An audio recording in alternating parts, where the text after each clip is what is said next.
Good morning, everybody. Thank you so much for joining us this morning.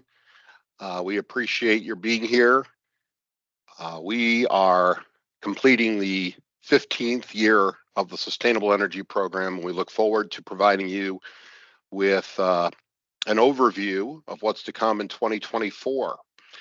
Just some housekeeping details before we kick off the orientation today. We have put everybody on mute. However, at the end of the presentation, we would like to entertain any questions that you might have. If you'd like to ask them audibly, you can do that. Or throughout the presentation, feel free to enter any questions into the chat. We'll be monitoring those and addressing those questions as they come up. And also want to let you know that we will be sending this slide deck out following the presentation later today. So you don't have to take a lot of written notes. It'll all be there for you to reference as we get into the program year in 2024. So I trust that everybody can see the title slide. And with that, I'm going to go over some of the items we're going to be covering today. I'm going to briefly go back over what has occurred in this past year in 2023, and then I'm going to introduce our newest member of the staff who will be overseeing our Sustainable Energy Program going forward. And she'll talk about general information about the program with specific information about our commercial and residential programs, and we'll summarize things with some key takeaways, and then we'll entertain questions. So that's kind of the outline for the next 30 or so minutes. So a little bit of review here on 2023 as we bring the year to a close, and particularly on the heat pump and air conditioning program. So far this year, we've provided incentives for over 1,500 projects, and over the last 10 years, we've provided incentives for over 12,000 installations that have put in high-efficient heat pumps and air conditioners, and that equates to about $1.1 million over the past year, and over $6 million just for primarily residential heat pumps and air conditioners, some small commercial systems as well in that over the last 10 years.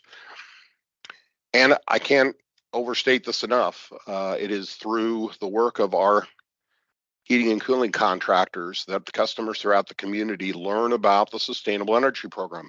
94% this year indicated they learned about the program from their heating and cooling contractor. So we can't thank you enough if you're in that trade and you're out there talking to customers, mentioning the SEP and encouraging them to go with a little more efficient unit. You're the reason this works. And then I'll also point out, and as you recall, going into 2023, we increased the incentive for heat pumps to $800 and for air conditioners that qualify to $600. And we've seen a noticeable impact on the influence that the incentive had on the customer's decision to go with a more efficient unit. 86% said that the incentive this year, compared to 45% last year, had a role in making their decision. So we were pleased to see that the incentive is having the intended influence and role in the decision that's being made. We always get good feedback from our customers who complete surveys, and we get about a 13% survey response rate from every customer that completes a project. Here, just a few of the comments we got back, again, underscoring the importance of contractors in promoting the program, and also talking about the ease of access, the convenience for the customer, that they don't have to fill out paperwork. That was always the intent of the programs, to make it as simple as possible for the customer. And we try to keep it as simple as possible for you, the contractor, or if you're a customer self-installer, trying to maintain and collect only information we need and not overdoing it with the amount of paperwork that's required. For commercial lighting, we've funded over 180 projects and 3,500 over the last 10 years. $300,000 to date has been obligated for incentives for commercial lighting replacement. And for the last 10 years, that equates to $10 million. 67% of those who responded to the survey who did commercial lighting said that they learned about the program from their contractor, and 73% indicated that the incentive had a role in making the decision for them to go to a high efficient lighting option. I do want to mention and remind you that we still have access to the Inflation Reduction Act, particularly the 25C tax credits for residential customers that provide generous tax credits for those customers able to take advantage of up to $2,000 for heat pumps that qualify, as well as heat pump water heaters, and additional tax credits for other high efficient appliances. That will continue, and that is set to continue through the early 2030s. There is still probably questions about when will the rebate program that's a part of the Inflation Reduction Act be available to customers. This is a separate program. Funding has been set aside for every state, but this is designed to be a point of sale rebate program and much more complex in nature than the tax credit. The state energy office will be administering this program, and I would expect that we wouldn't see this program available until mid to late next year at the earliest, because of the need to coordinate with one or more third parties to provide income verification and to provide the point of sale rebates, those types of things. So that's still in the works. It's still being planned, but at this time, and at least into the early part of 2024, will not be available. But certainly when we're aware of its launch date, we will be letting all our trade allies know about it. So with that, I'm really pleased to introduce our newest member of our staff, and that's Jessica Kneifel, who is taking over the Sustainable Energy Program for Nelson Stevens, who retired just last week after 39 years of distinguished service to LES. Jessica, though, has been with LES for a number of years in various capacities, and we're just delighted to have her overseeing the program. And with that, I'm going to turn it over to Jessica to talk about items going forward. Okay. So now that he has done a recap of 2023 for SEP, I'm going to go ahead and go over the general information, really just talking at a high level about our processes, what you need to do to be a trade ally for 2024, those sorts of things. So for 2024, participants must attend an orientation session. So obviously by you guys attending today, you guys are checking that box for your organization. The other aspect of it is that we must receive a new W-9 form from your organization for 2024. We have received quite a few. And, you know, if you guys are concerned that maybe your organization hasn't yet sent one in, I will send up follow-up emails for any that I haven't received later in December.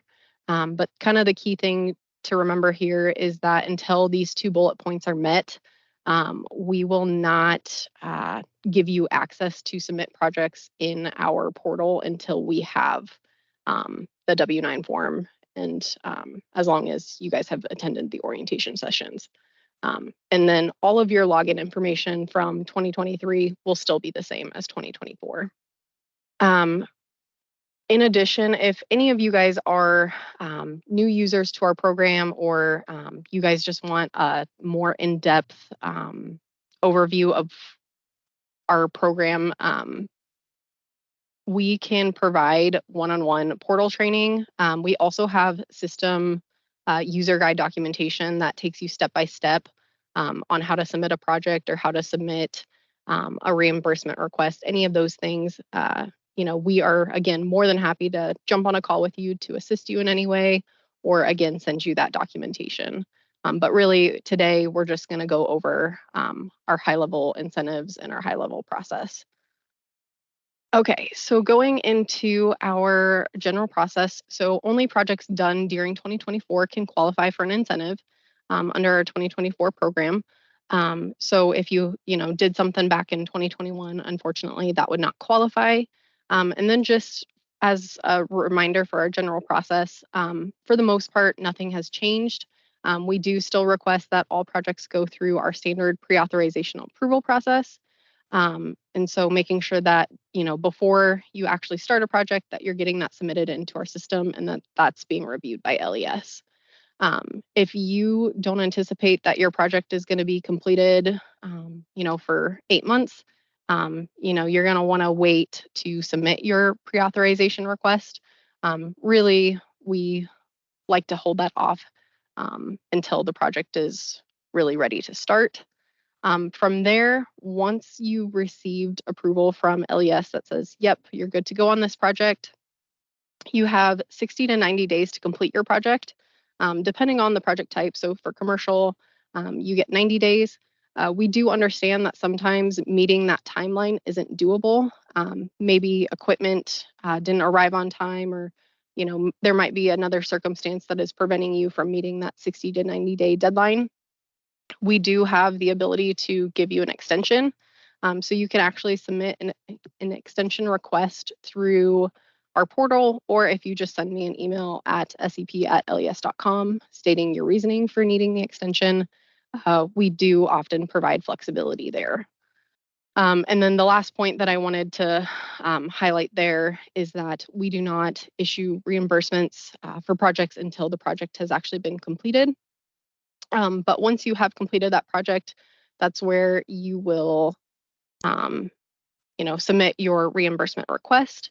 One key point there is that reimbursements cannot exceed 50% of project costs. So if our portal initially told you, hey, this project qualifies for $1,000, but the total project cost only ends up to be $1,500, your total incentive would end up to be $750 rather than the initial $1,000. The other thing that we ask is when you are submitting your reimbursement request, that you have the quantities on the invoice match what you put in our system. So, if you installed 42 lights and you put that in our system that you are removing and installing 42 lights, that the invoice also reflects that. The other thing that we ask for on the invoice is that you have a clear line item that shows the customer is getting the credit. So, if the customer is receiving $800, that you have a line item that says LES rebate or utility credit of $800. Obviously, if you're a customer self-installer, you wouldn't have an invoice from a contractor. So in that case, we would just directly issue the funds to you, and you would not need an invoice for that. The last key point that I want to highlight on this slide is that LES does reserve the right to complete inspections at any point in time in the process. So that could be before the project begins, it could be after or during. So just kind of a key point that I wanted to put in there. Is there any questions about the general process or anything regarding this slide? So now that we've covered the general information for SEP, I'm going to go ahead and talk about our commercial programs first, starting off with our commercial and industrial energy efficiency program. So I will be your main point of contact for anything regarding commercial projects. So this is, again, all of my contact information. sep@les.com is a great way to get a response, but I'm more than happy to also, talk with you on the phone or, anytime that you need assistance, please don't hesitate to reach out to me. Okay, so for the commercial and industrial general process, there is a little bit of variability here where we actually, for this particular program, ask that you guys reach out to sep@les.com before submitting a project in our portal. The reason for this is that there's a lot more variability on the commercial side than the residential side. And so there's several data points that if you were to go and create a project, it's going to ask you for data points that you don't necessarily have, including the incentive amount. So having that correspondence prior to submitting a project in our portal saves both us and you a lot of time. So when you're reaching out to LES, give us as much information as you can. Include product data sheets, scope of work, what are you doing? And then If you have any energy savings analysis, we'll take it. Otherwise, we do have resources on our end as well that we can use to conduct the energy savings analysis. But the more information, the better. Step 2 goes back to the standard process. So once you've received the green light from me that says, yep, this qualifies for an incentive, or no, this does not, that's when you'll go ahead and submit your project for pre-authorization in our portal, again, before the project has started. So you'll need to locate that email from me that says, this is your incentive amount, this is what LES expects you to save for the project, and this is your KW reduction. You'll also need to obtain a 9-digit LES account number, as well as a customer signed proposal or LES customer verification form. This just basically ensures that the customer is aware that you're working with LES to get them an incentive. Obviously, again, if you're a customer self-installer, we would not need this last bullet point. And then for step 3, so when your project is complete, that is when you guys can qualify for an incentive. So again, just to reiterate, when you are submitting your reimbursement request, we need an invoice that clearly shows the incentive amount given to the customer. So that's pretty standard and is in line with what you guys have done in previous years. It's just a reminder.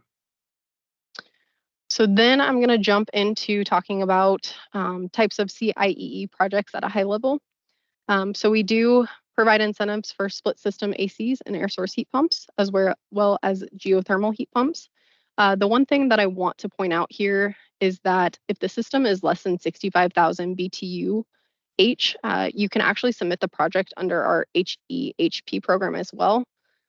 Technically, you can submit it under either program, but it is a little bit more user-friendly in this case to use the HEHP program. And then we also provide incentives for both chillers and packaged rooftop HVAC units. And just as like a general guideline, generally we are referencing ASHRAE minimums to make sure that the units that you guys are installing are in fact more efficient than the base units that are reflected in ASHRAE. So then we also provide incentives for variable refrigerant flow systems, as well as compressed air systems. Again, we reference ASHRAE for the VRF systems. And then for these in particular, we just request that, if it only qualifies for an incentive if a VFD is replacing a fixed speed drive, or a fixed speed. And then the compressor must be a non-portable type. So that's just some general information there. And then lastly, we do provide custom incentives under our CIEE program. So our custom bucket is kind of a catch-all for any projects that will result in a significant KWH savings or KW reduction that might not meet, these other buckets. So if you're ever working with a customer and you're like, this is a really energy efficient project that we're doing, but it doesn't necessarily fall into one of LES's other buckets, please don't hesitate to reach out to me at sep@les.com. And I can give you some direction on, if this would qualify or not for a custom incentive. One of the most recent examples that we have is we've actually been giving some custom incentives for cycling dryers. In addition to custom, we also do energy management systems, including motion detectors, refrigeration systems, and variable frequency drives. So that is all that I had for the commercial and industrial energy efficiency program. Is there any questions regarding that program in particular? Everyone good to go? Okay. So then I will finish talking about our lighting program that we have for 2024. So first and foremost, I want to talk about the changes for 2024. I know a lot of you guys have heard that this program is coming to an end. So 2024 is the last year for lighting incentives. And with that, we have only allocated $200,000 of our budget for lighting incentives. So it's first come, first serve. So the first $200,000 that we pre-authorize is the $200,000 that will qualify for lighting incentives for 2024. Another additional change that we made is that the cap incentive for lighting per customer is $5,000. So that is a change from what it was last year, but all other terms and conditions for the program remain unchanged. Just some general reminders, any lighting incentives, all new lighting must be LED. In addition, when we are looking at incentives, only existing lighting that is non-LED can qualify, and it must be within an existing commercial building. So if you have a brand new commercial building that you're installing LED in, that would not qualify. If you were trying to replace LED lighting with LED lighting, that also would not qualify. And then just as a last point here is when you are deciding, what lights you're going to install, one of our terms and conditions states that all LED lights that are going to qualify for an incentive must be Energy Star or DLC listed. So just a key point to remember there. These are just some general types of lighting projects that we've seen in the past. Again, you'll notice that there's nothing that says LED to LED because, again, that would not qualify for an incentive. We also do offer the option for custom lighting incentives, only though if the existing lighting is 20 kW or more. Sometimes doing a custom incentive results in a little bit higher of a incentive, but this is really only beneficial to your customer if the project includes a reduction in the number of fixtures. But the one thing, again, that I want you to remember is we do have that cap of 5,000 for 2024. And then just as a final reminder, CFL screw-in, track lights, can lights, and retrofit kits for these types of lights do not qualify. However, screw-in retrofits for metal halide 175 watt and larger can qualify if it is listed by, Energy Star, DLC, or LED lighting facts. And then this right here is a snapshot, which I'm sure many of you are very familiar with, of our incentives per fixture. So none of these values have changed from 2023 to 2024. So everything is pretty much the same here. Again, the only thing that has really changed is, we have this $5,000 cap per customer. Okay, so that is all that I have for commercial and industrial lighting. Is there any questions that I can answer regarding that? Anything that anyone can think of? Good to go? Okay, perfect. I will pass it over to Jay. Good morning. I'm going to be going over our residential, small commercial SEP programs. Basically, we're going to talk about our heat pump, air conditioner, insulation, heat pump water heaters, and I do have all my contact information here. So don't ever hesitate to reach out to me if you have any questions, concerns, or if you need any assistance. Before I talk about our program, I'm going to go over a partnership that we are having with the City of Lincoln. They will be having, they will offer an incentive for City of Lincoln customers, or excuse me, City of Lincoln residents who install air source heat pumps. They feel that a heat pump is going to offer a really great opportunity for energy savings, and it's also going to help reduce household green gas emissions. And that incentive is going to be $1,000, and that will start along with our program January 1st of 2024. This incentive is going to be combined with the LES incentive of $800 for our program, SEP program, for a total customer that's for Lincoln residents for a total of $1,800. And this is going to be funds are going to be available on a first come, first served basis until August 31st or until the funds have been expended, whichever comes first. Who is eligible? Once again, it's just going to be for property owners in the city of Lincoln. So unfortunately, if it's a Waverly customer, or if they're on the outer edge of the city and they are not city of Lincoln residents, they will not qualify for it. And this will just be for single family residents only. One thing that I do want to point out that the city of Lincoln also has another program. The low and moderate income homeowners may qualify for a higher rebate through the city's emergency repair loan program.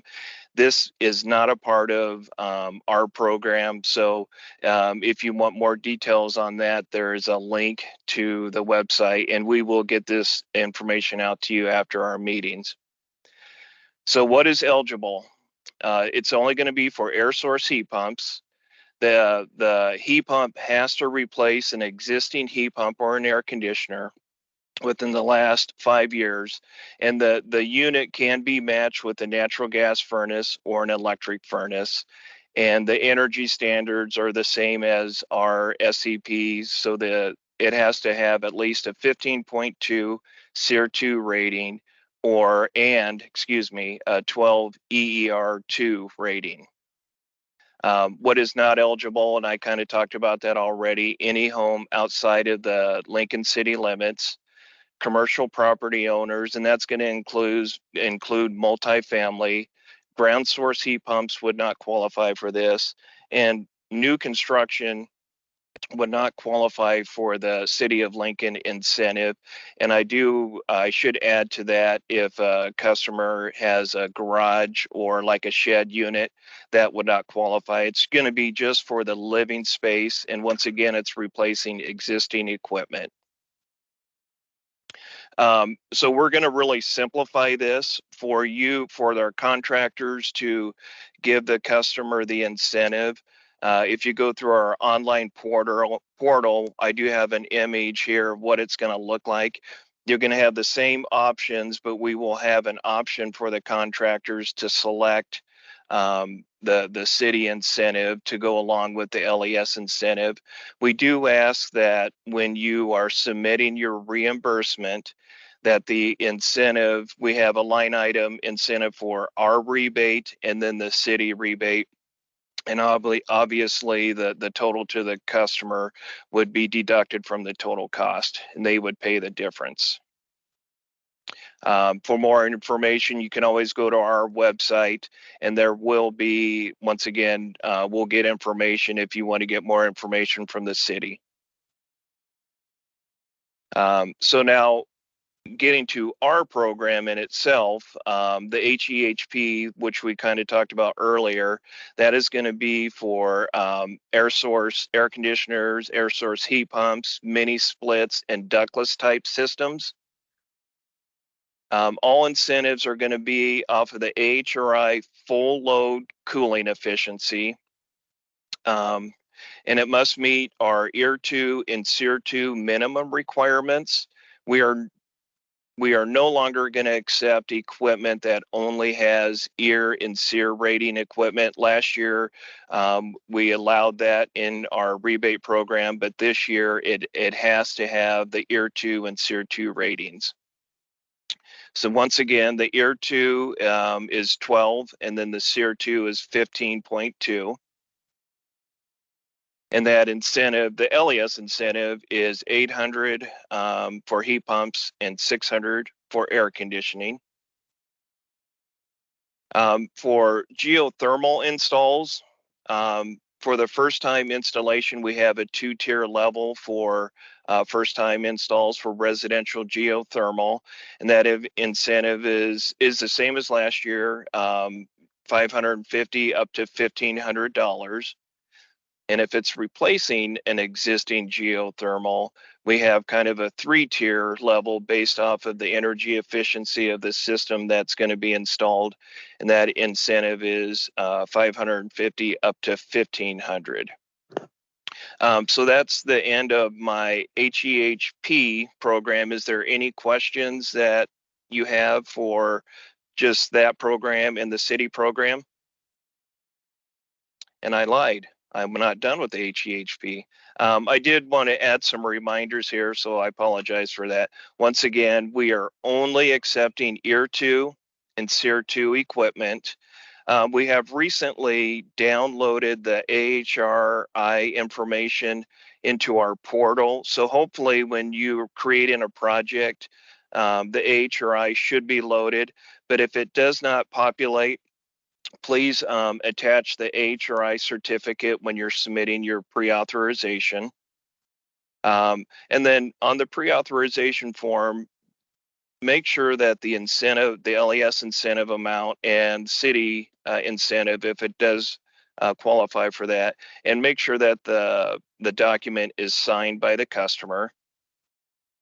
The invoice needs to itemize the deduction, the LES rebate from the total cost of the project. We do require that model numbers be listed on the invoice.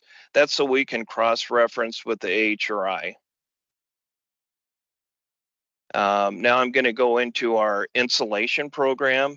Nothing has changed here in regard to our requirement or the incentive amount, but just to give a little highlights of the program itself.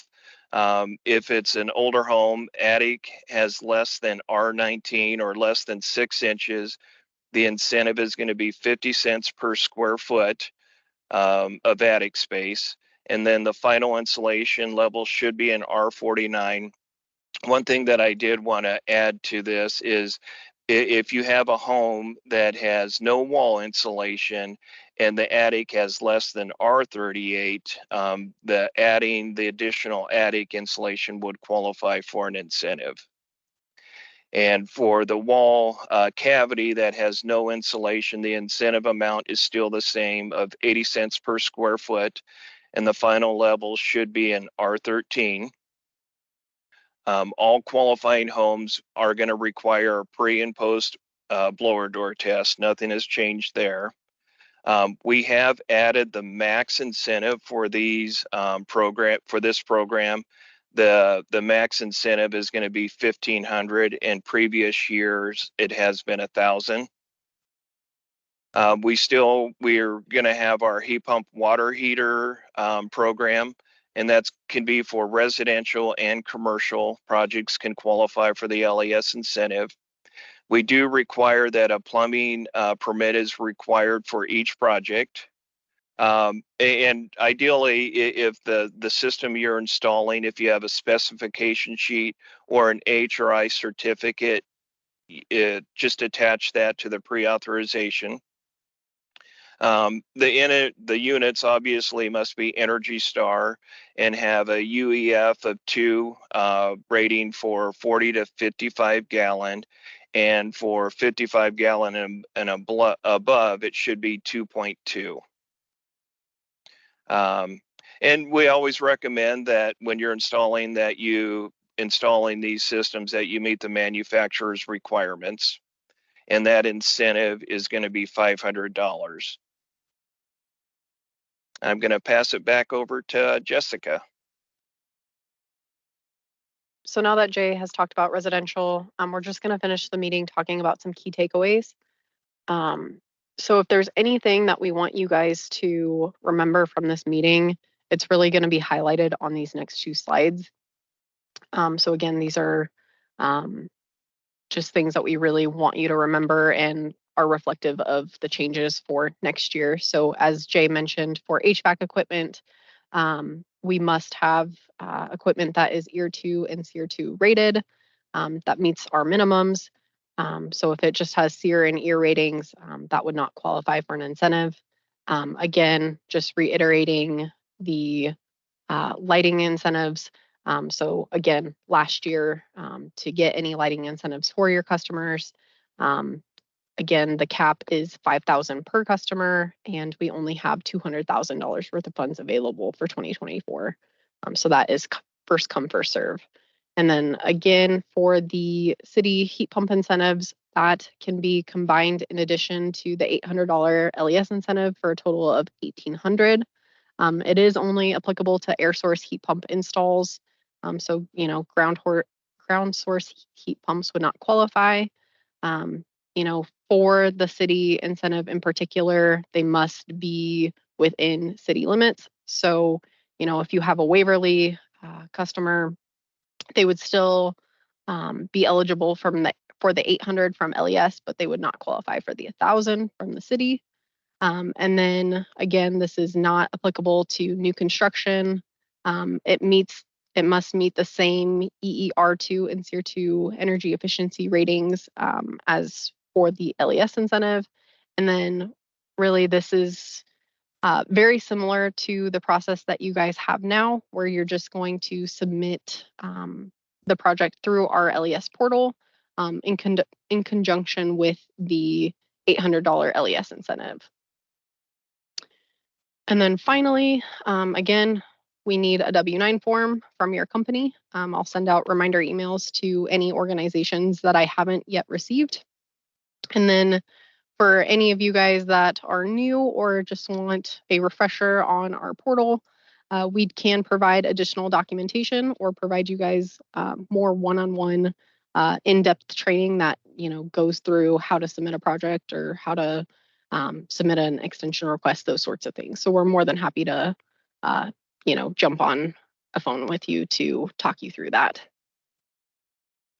And then just as a last slide, this is my contact information. So again, this SCP@les.com is a great resource to reach out to. And then we just wanted to take a second to open the floor up for if there were any questions about any changes or really any questions that anyone has. Good to go. Doesn't sound like anyone has any questions. Thanks for joining us this morning. We appreciate your ongoing participation in the program and your promotion of it. We look forward to accommodating the projects that you submit in 2024. Have a great day, everyone. Happy holidays.